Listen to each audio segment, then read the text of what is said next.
अंतरवाली सराटीमध्ये थेट जाऊयात, मनोज जरांगे बोलतायत। हो, सगळ्या सोयऱ्यांची अधिसूचना राज्य सरकारने काढलेली। राज्य सरकारला गोरगरीब मराठ्यांच्या करोडो मराठ्यांचं आंदोलन सुरू आहे, तिकडे लक्ष द्यायला वेळ नाही आहे। जाणून बुजून काही मंत्र्यांच्या विरोधामुळे किंवा काही एखाद्या व्यक्तीमुळे तुम्ही मराठ्यांची अधिसूचनेची अंमलबजावणी थांबवायला लागलात आणि एवढं मोठं आंदोलन चाललेलं असताना सरकारला लक्ष द्यायला वेळ नाही। ते पूर्वी होतं, आमरण उपोषणं केले किंवा आंदोलनं केले तर राजेशाही होती, राजाला दया यायची। परंतु या राजाला ना दया दिसती ना माया दिसती, कारण राजे तीन आहे तिथं। पूर्वीच्या काळात एकच राजा असायचा आणि तो जनतेला न्याय द्यायचा, परंतु आता राजे तीन चार आहेत। त्याच्यामुळं जनतेला न्याय मिळणं जरा अवघड दिसतं। त्यामुळे जनतेनं मग आता शेवटी त्याचा जो मूलभूत अधिकार आहे, त्याला जो कायद्यानं संविधानात दिलेला अधिकार आहे आंदोलन करून न्याय मिळवणे, त्यासाठी महाराष्ट्रातला मराठा रस्त्यावर लढण्यासाठी सज्ज झाला। पण आजच्या या पत्रकार परिषदेच्या माध्यमातून माझी मराठा समाजाला विनंती आहे की आज राज्यभरात गावागावात होणारे रस्ता रोको हे फक्त तुम्ही शांततेत करायचे। मग कसे काय गुन्हे, कसे काय तुम्हाला नोटिसा देत आहेत ते आपण बघूयात, त्याची काळजी कोणी करू नका, फक्त तुम्ही शांततेत करा, हे माझं तुम्हाला विनंतीपूर्वक आव्हान आहे। महाराष्ट्रभर जिथं जिथं आज ज्यांना शक्य आहेत असे रस्ता रोको ज्यांनी शक्य आहेत त्यांनी ठेवलेत, काही नंतर ठेवलेले असतील, त्यांना एकच विनंती, 11 ते 1 याच वेळेत आज रस्ता रोको घ्या। फक्त आज 4 ते 7 या वेळेत घेऊ नका, 11 ते 1 या वेळेत घ्या शांततेत। आणि 1च्या नंतर आज रस्ता रोकोचं रूपांतर आपण आपल्या गावात शहरात धरणे आंदोलनात रूपांतर करायचं। उद्यापासून रस्ता रोको होणार नाहीत, कारण उद्याच्याला आपली दुपारी 12 वाजता ते 1च्या दरम्यान 25 तारखेला उद्या आपली बैठक होणार आहे पुन्हा। कारण मला काहीतरी तुमच्याशी बोलायचं आहे, समाजाशी। सगळ्या बांधवांना ज्यांना शक्य असेल त्यांनी उद्या अंतरवलीत यायचं आहे। इथं आता तयारी सगळी होती बैठकीची। शक्यतो तुम्ही सगळेच या, कारण उद्या मला महत्त्वाचं बोलायचं आणि शेवटचीच बैठक, निर्णायक बैठक घ्यायची आता उद्याची। फक्त आज एक लक्षात असू द्या, सगळे रस्ता रोको राज्यात होणारे हे एकदम शांततेत करा। तुमच्या काही होणार नाही, कोणावरती काही कोणाला गुन्हासुद्धा दाखल करता येत नाही, त्याची काळजी करू नका। फक्त सगळ्यांनी शांततेत करा 11 ते 1 या वेळेत। आणि विद्यार्थ्याला काही अडचण आल्या तर त्यांना रस्ता द्या किंवा नेऊन सोडा स्वतः। आणि 1च्या नंतर त्याचं रूपांतर आपण आपल्या ग्रामपंचायत समोर किंवा मंदिरात, म्हणजे आज संध्याकाळी या रस्ता रोकोचं रूपांतर धरणे आंदोलनात शांततेत सगळ्यांनी करा। शहरातल्यांनी तहसीलसमोर किंवा कलेक्टर ऑफिससमोर करा, ही सगळ्यांना विनंती।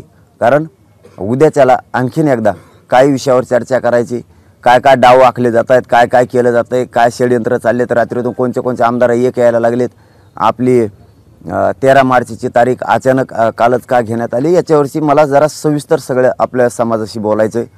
खूप काही या कालच्या दिवसात आणि परवाच्या रात्रीत, कालच्या दिवसात आणि परवाच्या रात्रीत खूप काही घडलं आहे, हे आपल्या समाजासमोर सांगणं गरजेचं आहे। मलाही काही निर्णय उद्याच्याला घ्यायचे आहेत, पण तुम्हाला विचारल्याशिवाय घ्यायचे नाहीत। आणि महत्त्वाची आहे शेवटची बैठक आहे, तुम्हाला सगळ्याला शक्यतो यावंच तुम्ही, ही सगळ्याला विनंती।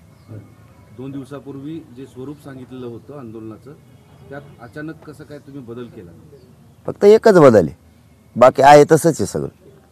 फक्त एकच बदल आहे की रस्ता रोकोचं रूपांतर धरणे आंदोलनात करतोय। त्याचे अनेक कारणं आहेत। बंजारा बांधवांचे काल लोक आले होते, बांधव, त्यांनी आम्हाला खूप साथ दिलेली। चर्मकार बांधव आले होते, चंभार समाजाचे की त्यांची जयंती आहे, संत रोहिदास।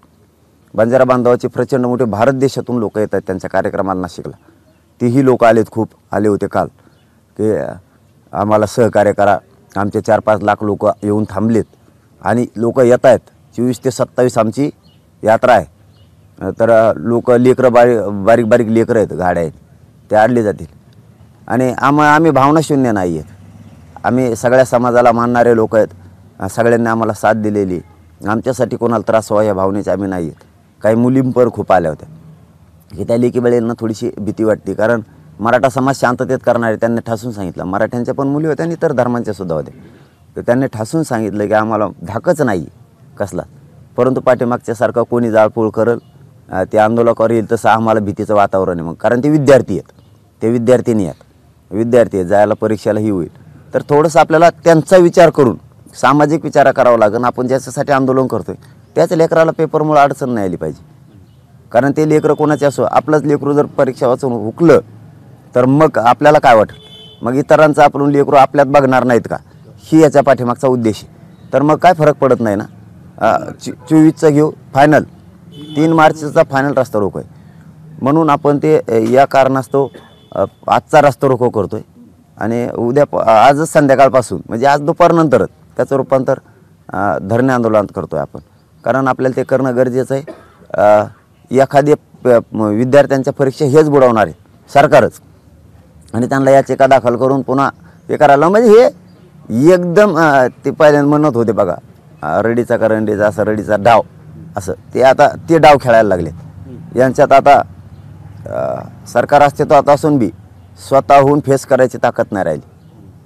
तुम्ही पराभूत होत नाहीत किंवा तुम्ही मागे हटत नाहीत म्हणून वेगवेगळे डाव रचतायत आणि त्या डावामुळं हे आंदोलन बदनाम होण्याची शक्यता आहे किंवा या आंदोलनाची अडचण लोकांना होऊ शकते, असं सगळा दृष्टिकोन तुम्ही डोळ्यासमोर ठेवलेला आहे.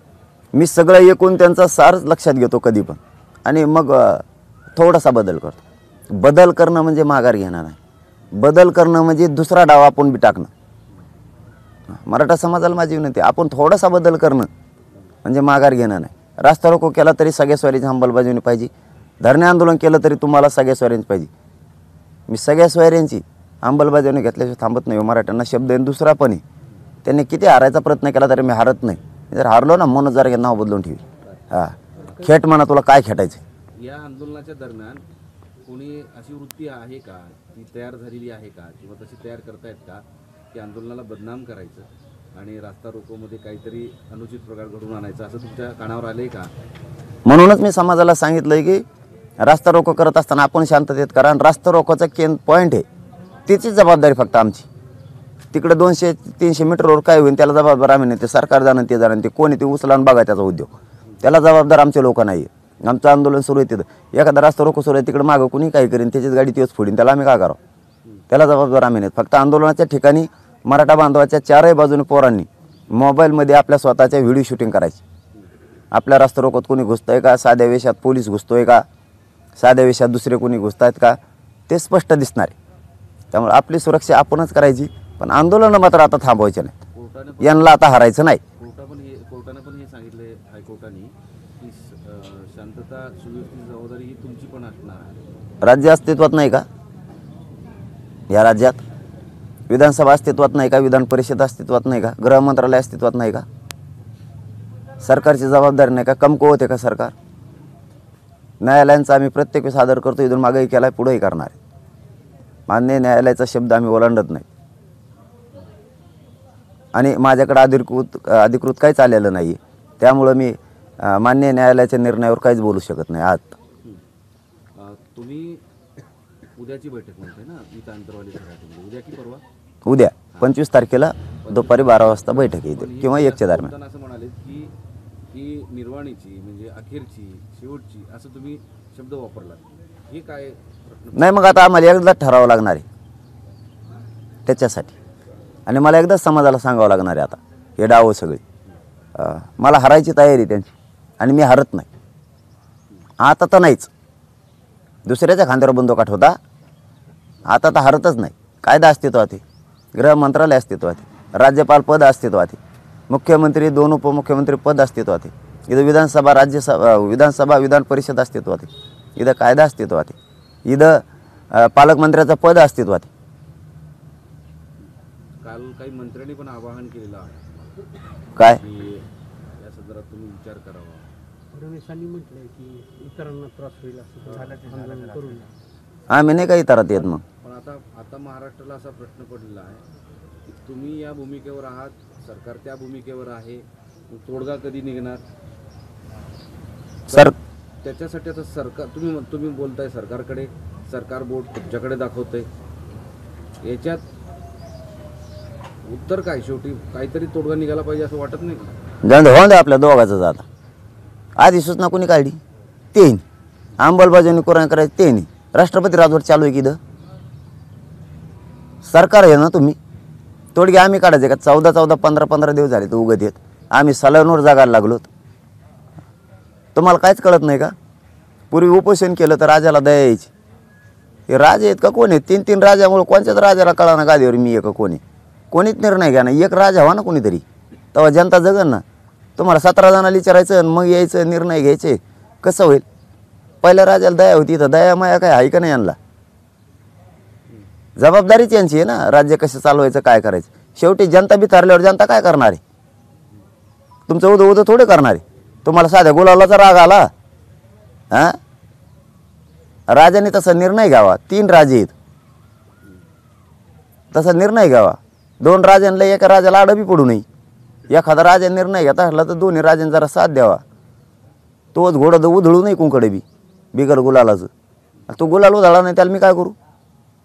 गुलालाचा राग आला म्हणून जनता वेठेस धरणार तुम्ही? हे राज्य चालवता? बळच थोपिता 10%, बळच. जनतेची इच्छाच नाही. तुम्ही म्हणता रोगर प्या, जनतेला रोगर प्यायचंच नाही. त्यांना पाणी प्यायचं, तुम्ही पाणी पाजायचं सोडून पाणी टंचाई असताना टँकर बरोबर आणायचं. तुम्ही म्हणता रोगर प्या, म्हणजे तुम्हाला जनता संपवायची. आम्हाला 10% पाहिजेच नाही. तुम्ही कसं काय थोपिता आमच्यावरती? दादागिरी. ह्याला राजा म्हणते, त्याला सरकार चालवणं म्हणते. उद्या सगळं मी समाजासमोर काढणार आहे उद्या 12 वाजता. म्हणून माझ्या समाजाला माझी विनंती, उद्या तुम्ही सगळ्यांना या. आपण एखाद्या वेळेस दिशा बदलतोय म्हणजे डाव बदलतो याचा अर्थ होतो. कारण पहिला डाव बरोबर होता, पण सरकारला तो डाव हाणून पाडायचा आहे. रडीचा डाव खेळून म्हणायचं रडून पडून. म्हणून आपण आपला डाव बदलेला आहे फक्त. आपण डाव बदलेला आहे फक्त. ते डाव आहेत ना आपल्याकडे बी डाव आहेत. मी बी या मराठा निष्ठा आहे माझी. या मराठा समाजावर मी प्रेम करतो, माया करतो. माझी जर या समाजावर निष्ठा नसती तर रातचीच घरी निघून गेलो असतो. आज समाजाला मायबाप मानले, त्या मायबापाला अर्ध्या सोडून मी कुठंच जाऊ शकत नाही. हे मला हरायचं बघते. मी आता यांना हरतच नाही. आता तर हरतच नाही. हां, आता तर मराठ्याचा विजयच करून दाखवतो यांना. फक्त आपण डाव बदलला आहे. रोज रस्ता रोको होता तर त्याचं रूपांतर रोज धरणे आंदोलनात केले. काय केलं नाही दुसरं. ते बी उद्याच्या दिवस मला समाजाशी तुमच्याशी चर्चा करू द्या. तुम्ही म्हणता तेच, मग पुन्हा जर समाज म्हणला तेच तर तेच. फक्त आजचे दिवस रस्ता रोको आहे, त्याचं आजपासून धरणे आंदोलनात रूपांतर करा. आणि 25ला दुपारी बांधवांनी इकडे या म्हणजे याच अंतरवालीला. डाव आणि रडीचा डाव असं तुम्ही म्हणलात आता, दोन्ही शब्द तुम्ही वापरला. तुमचा डाव, त्यांचा रडीचा डाव. गेल्या 3 दिवसांपासून 1 2 3 4 असे वेगवेगळे लोक तुमच्यावर आरोप करणारे, तुमच्या विरोधात बोलणारे दररोज एक तयार होत आहेत, ते करत आहेत. काय अडचण नाही. किती काय कर म्हणा. आता नवीन आमदार बसायला चालू केले. आता नवीन एक नवीन सापडून आणलाय. उंदरावणी मिशा वाढलेल्या त्या, त्यांनी इकडून थोड्या आता त्यो पाठीला आहे. काही असणारे बिचारे थोडेफार नाराज असणारे त्यो गोळा करतोय, मुंबईला गुलाल उधळायला घेऊन जातोय. आणि त्यांच्या माध्यमातून षडयंत्र रचायला लावलंय. तो मुख्यमंत्र्यांच्या जवळ आहे, आरोग्यमंत्र्यांच्या जवळचा आहे. बघूयात, सगळ्यांचंच नाव घेऊ वेळ आली तर. आता त्याच्या माध्यमातून षडयंत्र थोडं रचना चालू दिसतंय असा अंदाज आहे. आता नवीन डाव बरेच जण कामाला लावलेत. त्यासाठी आम्ही बी थोडं आता सरकारला पहिला डाव सुधारणा म्हणून रडायला लागलं. राजा आलं तरी बी राज्य फेडायला तयार नाही. तुमच्यावरच राज्य बसलेलं आहे म्हणतो तरी बी आम्हालाच आमची बारी. तुम्ही टिदांडू खेळलेले आहेत का? तसं डाव आल्याला बी रडून सोडायचं, राज्य द्यायचं नाही त्याला. राज्यच घेणार आम्ही. तो ऐकू ते सगळं महाराष्ट्राच्या समोर उद्या आणणार आहेत का? रडीचा डाव म्हणताय सध्या बिना नावाच आपण बोललो तेच करतो. कारण ते थांबत येत लगेच. हां, आम्ही थोडं अंदाजे जरी टोला हाणला तर ते म्हणते 100% आपलं नाव आहे. आणि त्याच्यामुळं मुख्यमंत्री आणि त्याचा मंत्री दोघं अडचणीत येणार आहेत. म्हणून मी या प्रेसच्या माध्यमातून मुख्यमंत्री साहेबांनाही सांगतो आणि ते आरोग्यमंत्री येतात त्यांच्या याच्यातले येतं, तुमचे लोक तुम्ही थांबवा, डाव टाकायला लावू नका. नसता याच्यात त्याच्यामुळं तुमची बदनामी होणार आहे. आपलं सगळं स्पष्ट असतं. हां, तुमचं पाठबळ आहे म्हणून तो नाटकं करायला लागला आहे. हां, उली उंदरावणी मी शावाडीला तर पळतो इकडं तिकडं. हां, त्याला थांबवा. नसता ते तुमच्या जीवावर करतोय असं इकडे येऊन सांगायला लागलाय. तुमच्या जीवावर करतोय असं जनतेत येऊन सांगायला लागलाय. तो आमच्या पाठीशी ही आहेत दोघंजण असं सांगायला आहे. आरोग्यमंत्री आणि मुख्यमंत्री असं सांगायला खेड्यापाड्यात त्यो 4-10 जण गोळा करायला आणि मुंबई पोत पळायला. तर तुम्ही याच्यात म्हणजे जनतेच्या नजरेतून त्याच्यामुळे तुम्ही पडणार आहे. लक्षात राहू दे तुम्ही दोघं पण. माझं सावध करणं तुम्हाला काम आहे. उद्या त्याला त्याने असं डाव यशस्वी करत राहिला, गोळा करत राहिला, कुठाने जर लांबीत राहिला तर सरळ तुम्ही दोघांनी हे घडून आणले असं आम्ही समाजासमोर उघडं पाडणार आहेत. तुमच्या नावाचं आणि त्याच्या पण नावाचं. आता फक्त झाकले मूठ 1.25 लाखाची म्हणून तुम्हाला इशारा कळाला आहे माझा रोग कुठं आहे आणि हो माणूस कोण आहे तुमचा तुम्हाला कळतोय. तुम्ही तुमच्या दापा आणि या षडयंत्रापासून लांब घ्या. तुम्ही गोरगरिबांच्या मराठ्याच्या अन्नात माती काढायसाठी यांचा वापर करू नका. आम्हाला माहिती आहे तुमचे कार्यकर्ते आहेत हे तुम्हाला खुश करण्यासाठी खेड्यापाड्यानी लोक शोधित आहेत. पण हे तुम्ही दोघं आहेत हे त्याच्या तोंडातून शब्द गेलेले की आरोग्यमंत्री मायामाग आहे आणि मुख्यमंत्री मायामाग आहे. फोटो पण दाखवतो लोकाला तो. आणि कुठं मुठं एखादा अर्धा बांधव आमचा नाराज असलेला गोळा करतोय, मुंबईला गुलाल उधळायला घेऊन जातोय आणि त्यांच्या माध्यमातून पुढचं षडयंत्र रचलं जाणार आहे. तुम्ही थांबवा. कारण ते जर खोटं षडयंत्र तुम्ही रचित राहिलात त्याच्यात माझा मराठा समाज भरडला जाईल किंवा माझ्या मराठा समाजाचा आरक्षणाचं वाटलं होईल. आणि त्यालाही सांगतो उली उली मिशा वाड्या म्हणजे शहाणा समजू नको स्वतःला. तू गोरगरिबांचं वाटलं करू नको. मराठ्यांची लढाई अंतिम टप्प्यात आलेली. मराठ्यांचा गद्दाराचा शिक्का तोया पाठीवर लागून घेऊ नको. तू मंत्र्यांसाठी काम कर किंवा मुख्यमंत्र्यांसाठी काम कर. आमचं दुखणं नाही आहे. आमचं दुखणं इथं आहे. मराठ्यात विष घालायचं काम करू नको. जर मराठ्याच्या नजरेसमोर आला तर मराठे तुला परवडणार नाहीत.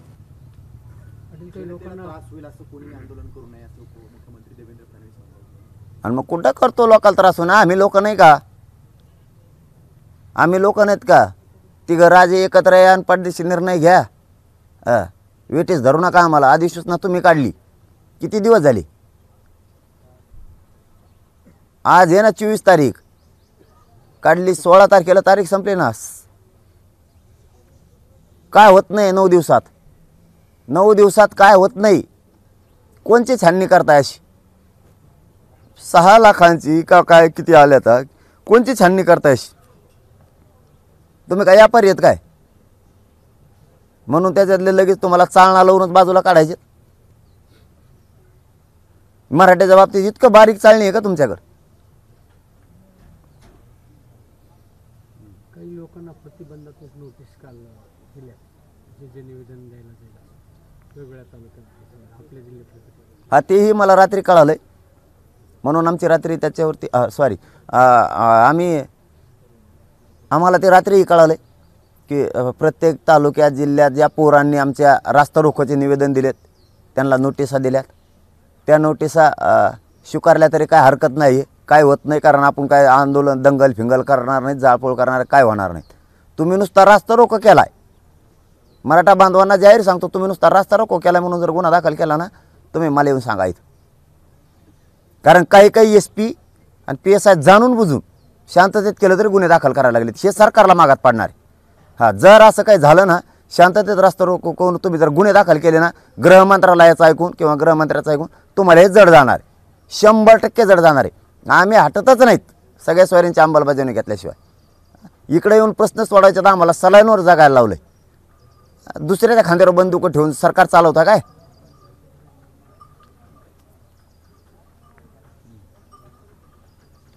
काल चंद्रकांत पाटील यांना तुम्ही आव्हान केलं होतं चर्चेचं. तुम्ही या अंतरवालीला आम्ही चर्चा करायला तयार आहे. त्यानंतर तुम्हाला त्यांच्या सरकारकडून म्हणावं किंवा त्यांच्या कुठल्या PA वगैरे यांच्याकडून काही संपर्क झालेला आहे का? ते करणारच नाहीत. तिथूनच ते फक्त काड्या करणार आहेत. मीडियाचे बांधव बिचारे त्यांच्या माध्यमातूनच काड्या करणार आहेत. ते जनतेला न्याय द्यावा इच्छाच नाही. आणि त्यांना तोंड बी नाही इकडे यायला. आले तरी आमच्याकडून स्वागतच आहे. आता त्यांनी परत काहीतरी अधिवेशन लावले त्याच्यामुळे एकला ते येत नाहीत. आम्हाला माहिती आहे ते कशी पळवाट काढणार आहेत. पळवाट सांगणार आमचं 26 पासून अधिवेशन आहे म्हणून आम्हाला येता नाही आलं. पण मराठीने ओळखलं तुम्ही मराठा विरोधी काम करायला लागलात. कारण तुम्हाला तेव्हा अधिवेशन नव्हतं. 14-15 दिवस झाले तर उपोषण सुरू आहे. सलांच्या माध्यमातून माणसं जागवायला लागलात. आम्हाला इकडे दम लागायला लागले. आमच्या छात्या दुखायला लागल्या तरी आहे ना तुम्ही. याचा अर्थ कळतोय ना तुमची भावना काय आहे ती. मराठा समाज एवढा येडा थोडा आहे. आम्ही बी आमच्या म्हाताऱ्या माणसाचं आंदोलन एक दिवस पुढे ढकलू. हां, पण तुम्ही बी बघूच आता. हां, तुमचे डाव तुम्ही कसे यशस्वी करतात ते बी बघायचं आणि तुम्ही कसे मला हरायला निघालात आणि गुतवायला निघालात तेही मला बघायचं. तुम्हाला मला कैद करणार आहेत का अटक करणार आहेत, तुमचा कोणचाच डाव यशस्वी होऊ देत नाही मी, कोणचाच. हां, तुम्ही काळजीच करू नका. फक्त उद्या मराठा बांधवांनी बैठकीला यायचंच म्हणजे यायचं आहे. कारण अंतिम टप्प्यात शेवटच्या दानकेत आरक्षणाचा विषय सगळ्यांनी यायचं आहे. आपल्याला उद्याचा निर्णय कंपल्सरी कायम बाहेर काढायचा. बैठका वेळोवेळी घ्यावाच लागतात. हे बार बैठका घेणं म्हणजे काय कदरून जाणं नाही, घ्यावंच लागतात. म्हणजे निर्णय बदलता येत असतात एकामेकाला. काय काय डाव आखले जात आहेत, काय काय कुठल्या दृष्टीनं ही सगळी सरकारकडून चाचपणी आहे, काय तुमचं डाव? उद्या 12 तारखेला सगळं सांगणार आहे. लिहूनच ठेवलंय. काही ध्यानात राहत नाही आहे. इतके डाव आखलेत. आमदार पुढं काय घालतेत 20-20, 30-30. एखाद्या रात्रीत निर्णय काय बदलत येत ते उद्या सगळं होईल. आता समाजाला माझ्या बोलवलं आहे. बार बैठका घेतल्याशिवाय पर्याय नसतो. त्यातून निर्णय निघत असतो. रोज घरासारखा विषय मायबाप मराठ्यांना आपला घरासारखा. रोज घरात बैठक नसती परंतु बैठकीसारखाच असतं. आज मी लग्नाला जातो तुम्ही शेतात जा, किंवा मी शेतात जातो तुम्ही लग्नाकडे जा. काही घरी थांबा, काही जण जनावराकडे जा, काही जण पाणी द्यायला जा. हे निर्णय आपल्याला घ्यावाच लागत असतात. अचानक काही अडचण आली तर त्या दिवशी बदल बी करावा लागत असतो. म्हणून काही आंदोलनात बदलसुद्धा करावा लागतो. जे सर धोपट चलतू नुसता मागं बघत नाही, पुढं बघत नाही, चिखले का काटे का काय ते फसतो. ते आंदोलन यशस्वी होत नाही, ते अपयशी होतं. आणि आपण यश याच्यासाठी मिळवतो की आपण विचारपूर्वक पावलं टाकतो. पुढं काहीतरी हाई म्हणलं की आपण रस्ता बदलितो, म्हणून आपण यशस्वी होतो. एखाद्या नदीला मोठा पूर आलाय तरी धडकत जायचं का? होऊन गेलो पाहिजे तर आपणच, म्हणजे आपलं वाटलं आपणच करायचं का? त्याला ओसरून द्यावं लागेल किंवा मग दुसऱ्या मार्गाने जावं लागणार आहे आपल्याला. आपलं जर ध्येय गाठायचं असलं तर त्यासाठी आपल्याला ध्येय गाठायचं आहे. फक्त आज रस्ता रोको आहे. आजचा रस्ता रोकोचं रूपांतर 1च्या नंतर धरणे आंदोलनात करायचं आहे. आणि ते झालं की उद्या 12 ते 1 वाजेपर्यंत तुम्ही आंतरवालीला यायचं आहे. आपल्याला चर्चा करायची सविस्तर. काय काय डाव आखलेत, यांनी मला काय हरवायसाठी ठरवलं आहे, समाजासाठी काय डावळी यांनी टाकून ठेवलेत हे तुम्हाला सांगायचं आहे मला. म्हणजे तुम्ही सावध राहणार आहेत पुढं आणि यांचा गेम पुरा फेल करणार आहेत मराठा समाज. मग त्यामुळे तुम्हाला यावं लागतं. अशोक चव्हाण असं म्हणाले की तुम्ही सहकार्याची भूमिका घ्यावी आणि आंदोलन टाळावं. आता पोहतो तुम्ही जनतेकडून बोलत होते, झाले का तिकडे गेले की लागले का दोन्ही कोण टंबळ वाजायला? तुम्ही घेतलं कधी घुंगरू तोडोलम हातात दोन्ही कोण वाजत आहे ती. हां, मध्ये त्याला नळ्या बांधलेल्या. अरे तुम्हाला काही कळत आहे का नाही? समाज जात काही तुम्ही कालपोत म्हणत होते सरकार असलंच हे ध्यान देत नसतं, आम्ही सोबत येत देतच नसतं. आता केलं का चालू? माकड घेतलं का हातात एक?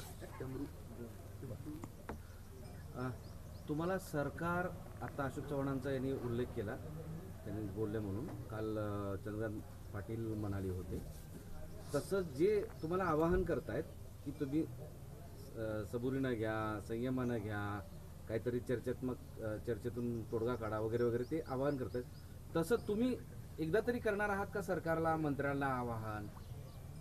का केवळ हे डाव, रडीचा डाव याच्यावरच तुम्ही पण अडून बसणार आहेत? मला तर जीबत दुसरी भाषेची वेळ आली हो त्यांना सांगून ती जर भेटत असते मी नटा खपात बदलेली असते. एका रात्रीत दुसरी टाकली असते आणि या म्हणायला तर कटाळा आला हो मला. आमचे दार उघडेत, कोंडा कड्या सगळं मोडून गेलं आमचं. कुणी येतं उघडीत, आमचं दार मोकळंच आहे चर्चेला. तुम्ही म्हणताय दारं उघडे आहेत, त्यांनी पण म्हणतात दारं उघडे, पण ते असं व्यक्तिशः सांगतायत ना की बाबा सबुरीनं घ्या, संयमानं घ्या आणि काहीतरी चर्चेनं घ्या वगैरे.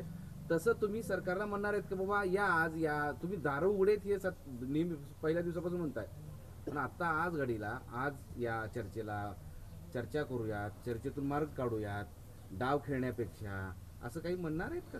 तसं तरी आव्हान सरकारला या आमच्या माध्यमातून मी तसं म्हणणं म्हणजे माझा समाज मी हरवी नाही. आम्ही जनता आहेत. त्यांनी एक पाऊल मग सरकून जनतेत घुसायला पाहिजे. मायबापावर काय पाहिजे रे?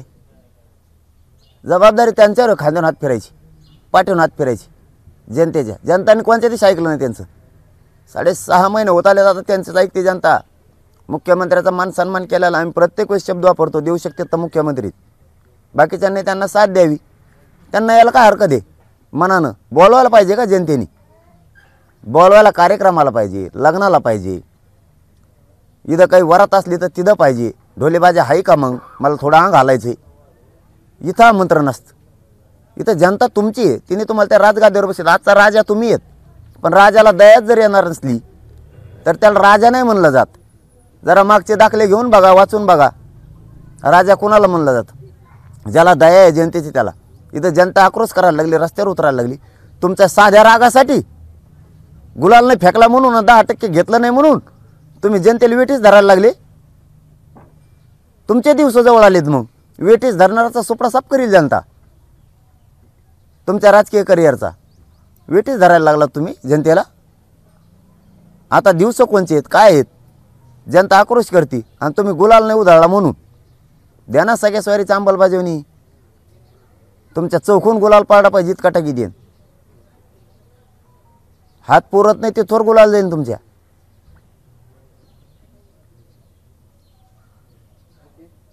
ओके, चला, धन्यवाद. तर उद्याची बैठक ही निर्णायक असेल. उद्याच्या बैठकीला सगळ्या मराठा समाजानं एकत्र यावं असं आवाहन मनोज जरांगे यांनी केलेलं आहे. आंदोलनाची दिशा यापुढे ठरवली जाणार आहे. दिशा ठरवणं म्हणजे माघार घेणं नाही असं मनोज जरांगे म्हणतात. एबीपी माझा, उघडा डोळे बघा नीट.